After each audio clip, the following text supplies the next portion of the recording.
The breach. The first sign wasn't a fleet of ships darkening the sky or weapons of unimaginable power. It was silence. Complete radio silence across all frequencies, lasting precisely 7 minutes and 14 seconds. When communications returned worldwide, something had changed.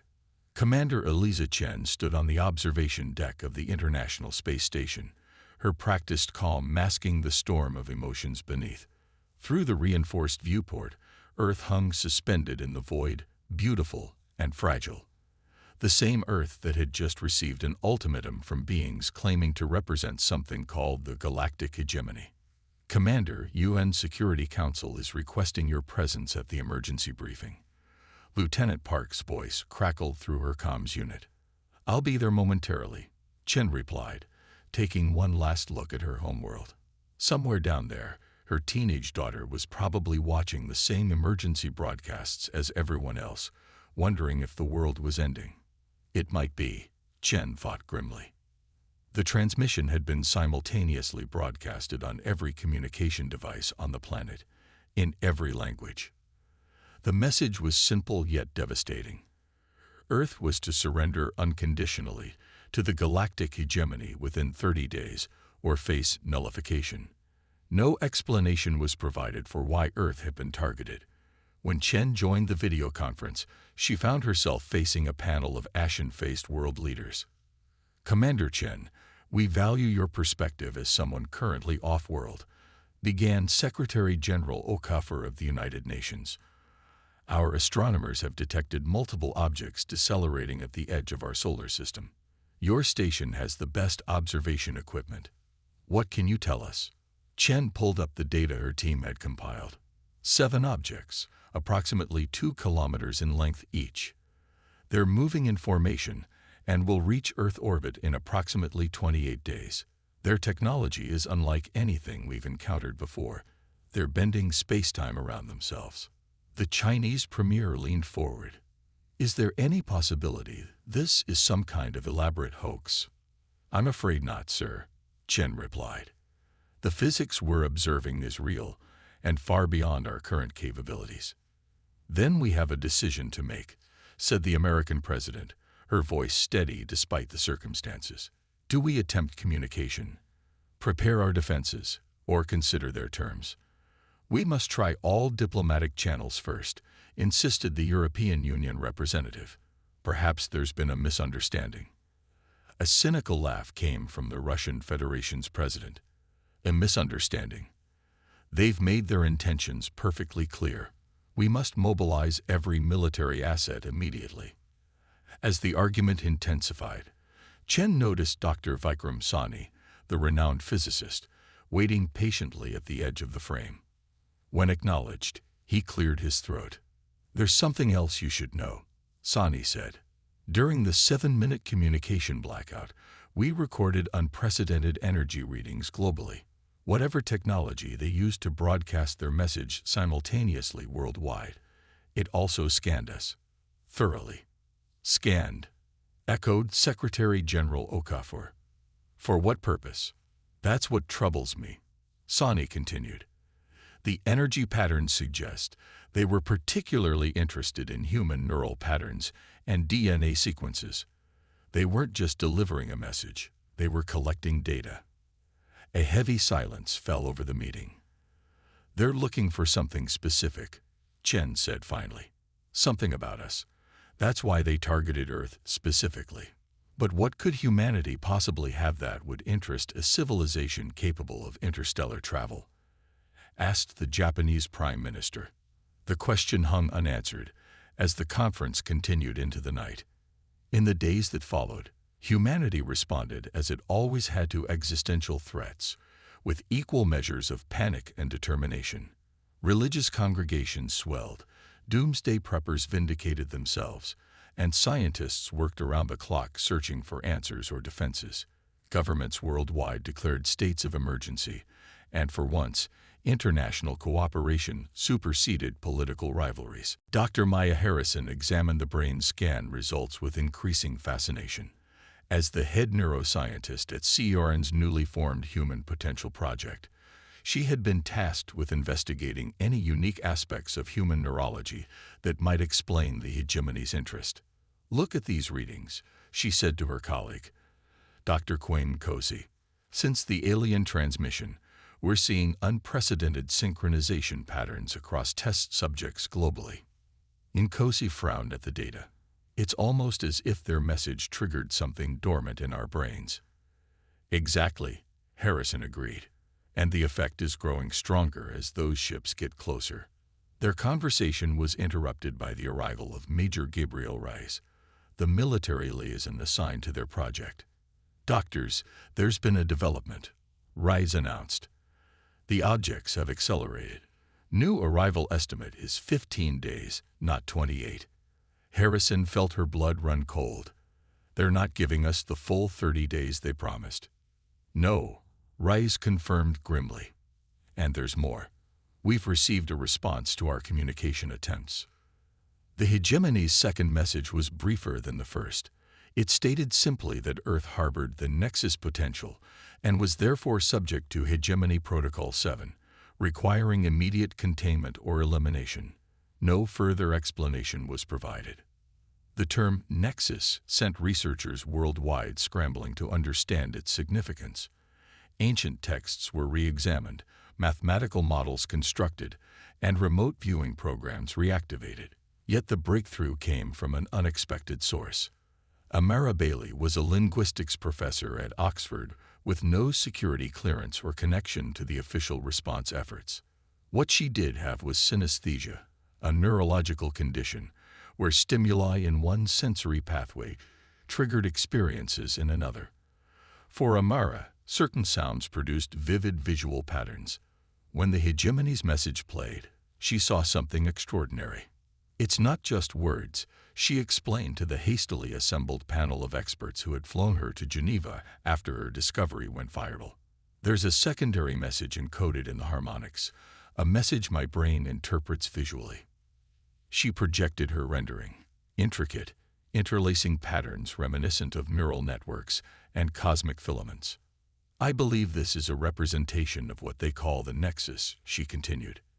"And based on the patterns, it appears to be some kind of interdimensional framework that connects consciousness across space-time." Dr. Sani leaned forward, excitement momentarily overriding fear. "That would align with certain interpretations of quantum consciousness theories. If human brains have some innate capacity to access or manipulate this framework, then we're either a resource they want to control or a threat they need to eliminate," Commander Chen finished, having returned to Earth for emergency consultations.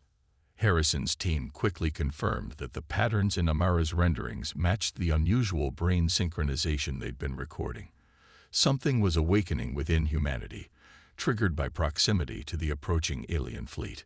10 days before the revised arrival date, the first physical manifestations began. Reports flooded in from around the globe, objects moving without being touched, shared dreams of impossible clarity, spontaneous healing, and flashes of precognition.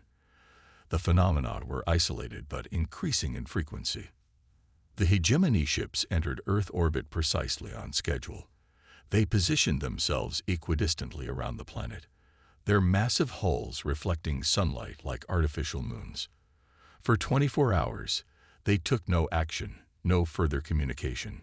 Then, simultaneously, smaller craft detached from each ship, thousands of them, descending through the atmosphere toward major population centers.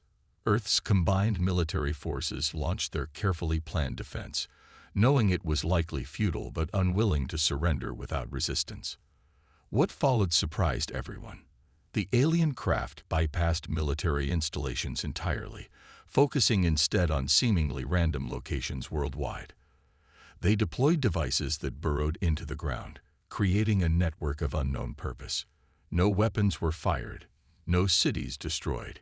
Yet, in the mountains near Denver, one of these devices activated near the underground research facility where Harrison, Nkosi, and Rice had relocated with their most promising test subjects, including Amara Bailey and several dozen others showing advanced neural developments.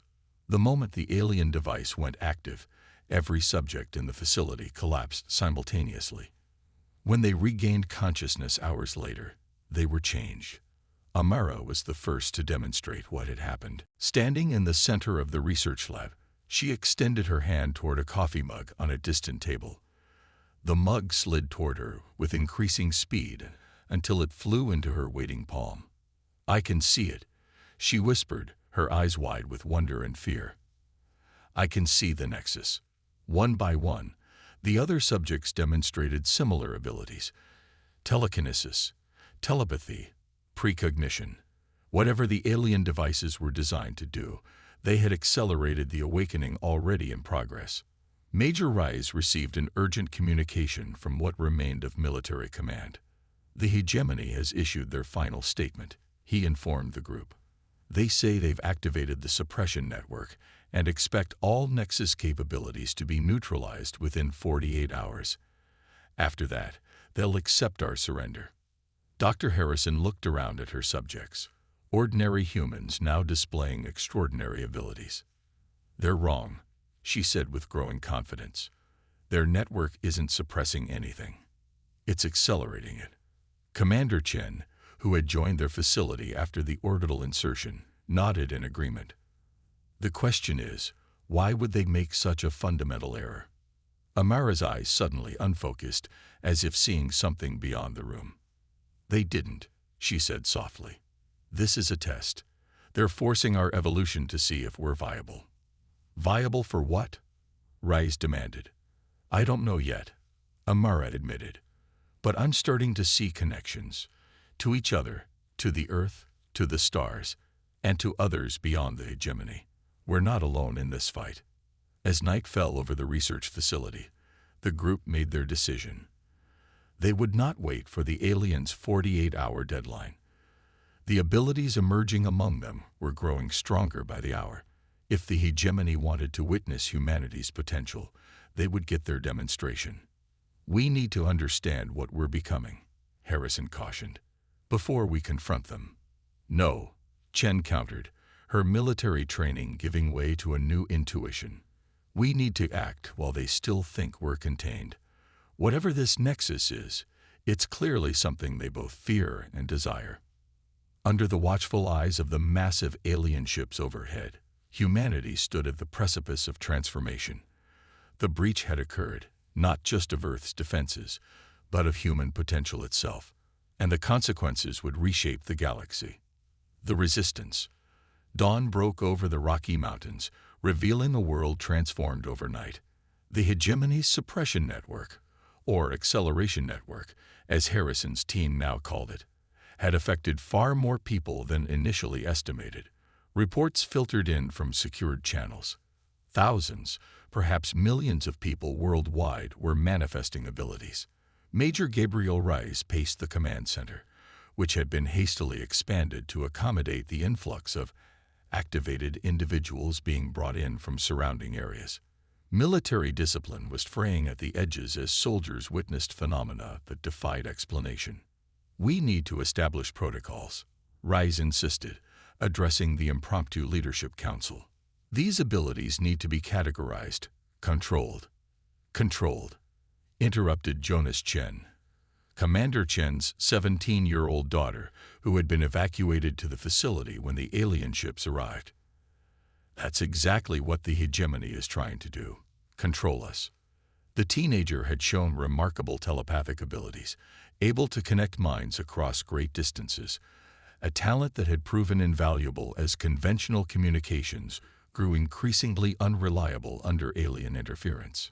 Commander Chen gave her daughter a warning look, but Dr. Harrison nodded thoughtfully. "Jonas has a point," she said. "We're dealing with something organic evolving. Too much structure might inhibit development, and too little might get us all killed." Rise countered. "The hegemony hasn't attacked directly yet, but that could change at any moment." Amara Bailey entered the room, her movements more graceful and assured than before. Since her abilities had manifested, she had become the de facto spiritual center of their growing community. "They won't attack yet," she said with quiet certainty. "They're still gathering data, but we don't have much time." "How can you be sure?" asked Nkosi. "Because I can sense them watching," Amara replied. "Their minds are different, ancient, complex, but not unfathomable. I believe they're waiting to see if we reach some threshold." "A threshold of what?" Chen questioned.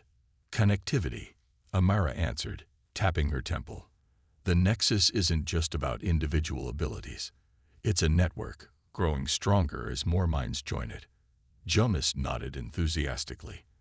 "I feel it too, like threads connecting everyone who's been activated. The more we embrace it, the stronger the connections become." Dr. Harrison activated the main display, showing a global map with thousands of glowing points representing confirmed activations. "The pattern isn't random," she observed. "The activations follow Earth's ley lines, theoretical pathways of natural energy flow that cultures have recognized for millennia." "So this nexus has always been here," Rise mused, "built into Earth itself." "Not just Earth," Amara corrected. "It extends throughout the cosmos. Earth is simply a node, a particularly powerful one." The implications were staggering. If Earth represented a critical junction in some cosmic network, the hegemony's interest made strategic sense. Their discussion was interrupted by an alert from the perimeter sensors. A small group of civilians had approached the facility, all displaying signs of activation. Among them was Dr. Vikram Sani, who had disappeared shortly after the alien arrival. When admitted to the compound, Sani looked exhausted but exhilarated. "I've been gathering others like us," he explained. "People drawn together by something they can't explain. But that's not why I came." He pulled a small device from his pocket, clearly of alien manufacture. "I found a way to access their network." The device projected a holographic display of Earth with 7 pulsing nodes, the locations of the hegemony's primary ground installations. "They're creating the containment field," Sani explained. "Once complete, it will isolate Earth from the broader nexus. We'll be cut off, controllable." "How much time do we have?" Chen asked.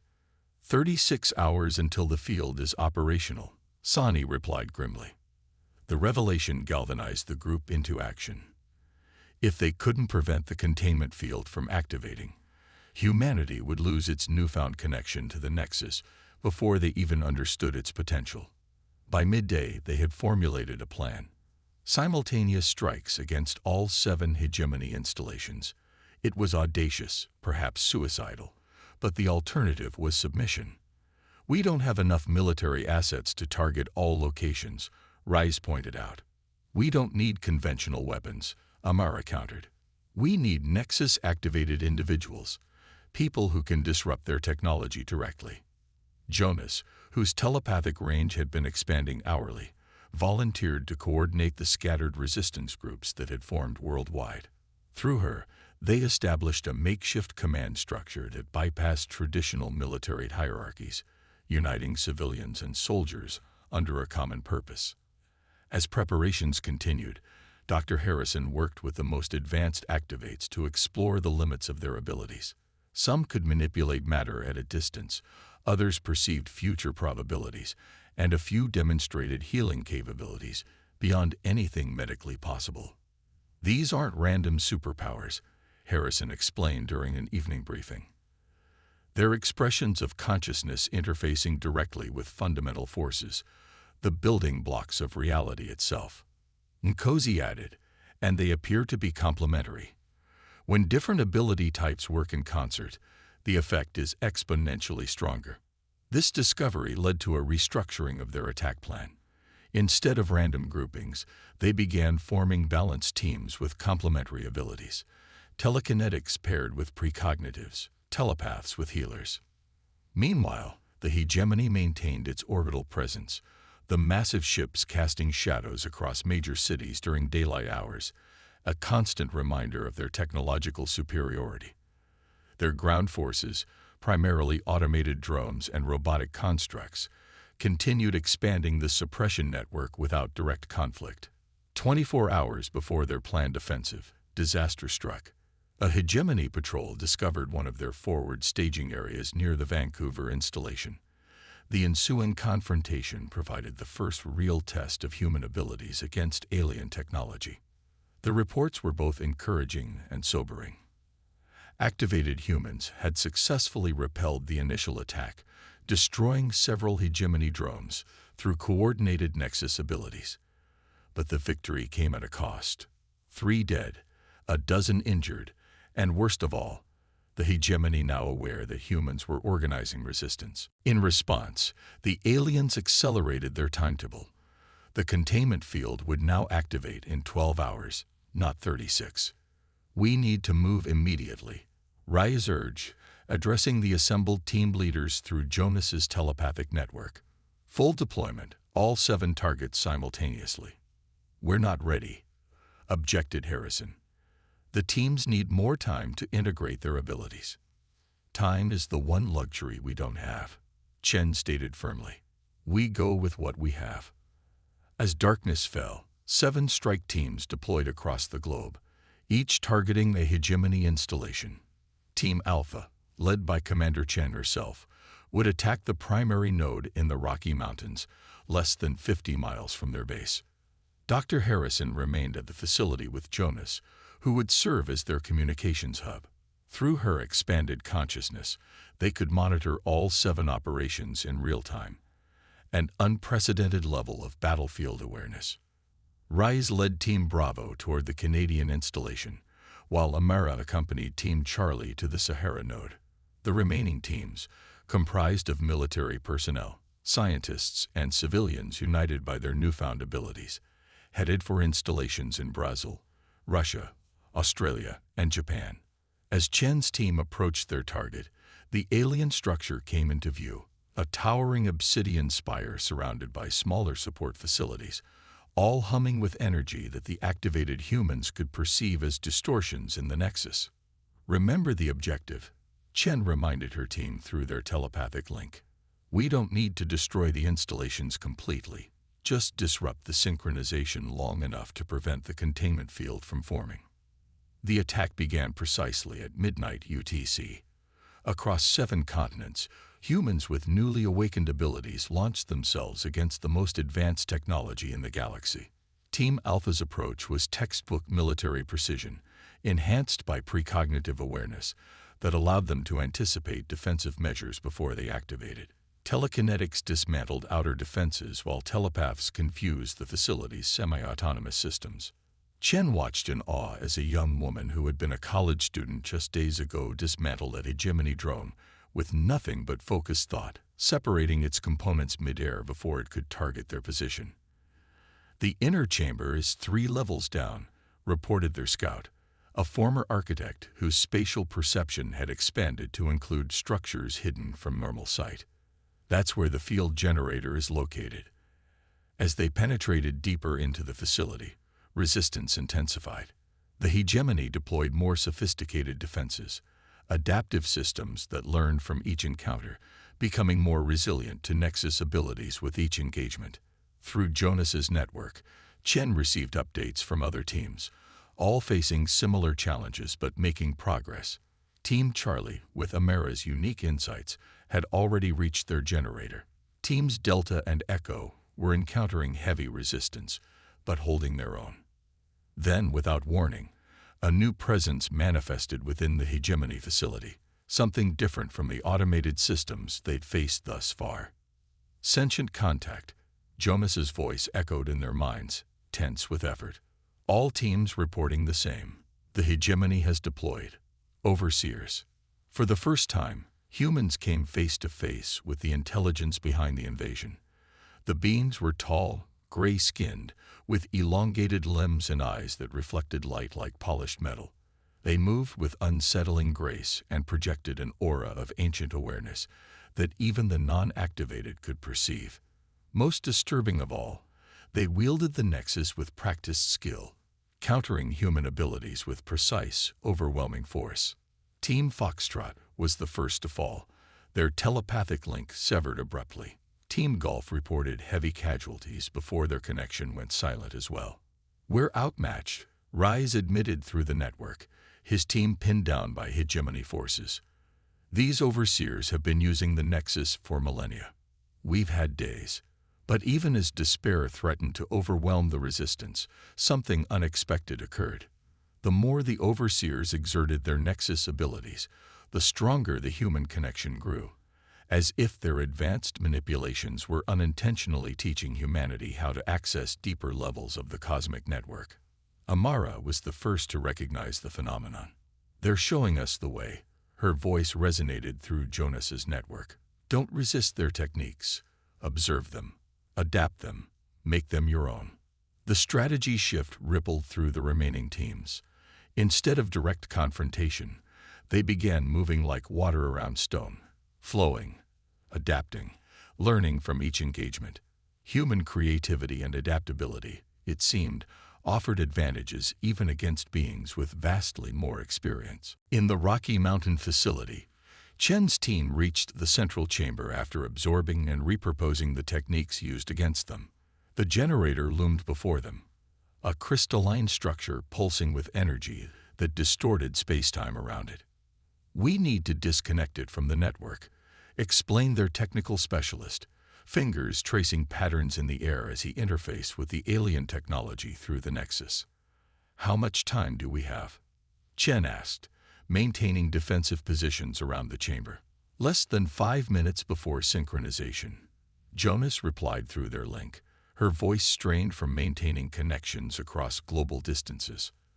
Across the world, the remaining teams worked frantically, each approaching the problem differently, a testament to human diversity that the regimented hegemony seemed unable to predict or counter effectively. As the deadline approached, Chen felt a shift in the Nexus, a building resonance as human minds worldwide reached toward each other, forming connections that transcended physical distance. Even those without obvious abilities were being drawn into the emerging network, their consciousness adding to the collective strength. 1 minute to synchronization, Jonas warned. In a desperate final effort, Chen's team linked their minds directly, not just with each other but with all remaining teams. Through Jonas's expanding network, they created a unified consciousness more powerful than any individual. The hegemony overseers responded immediately, their own minds joining the confrontation on the Nexus plane. For a timeless moment, human and alien consciousness grappled directly, neither physical nor wholly abstract. A battle of will and understanding. Then, with seconds remaining, humanity's collective consciousness found a pattern within the alien technology, a resonance frequency that, when amplified through their unified minds, caused cascading disruptions throughout the hegemony network. All 7 generators failed simultaneously, their crystalline structures vibrating at frequencies they were never designed to withstand. The containment field collapsed before it could fully form. In the aftermath, as teams regrouped and assessed their losses, a strange silence fell across the Nexus. The hegemony forces had withdrawn, their overseers vanishing as quickly as they had appeared. The massive ships remained in orbit, but all ground operations had ceased.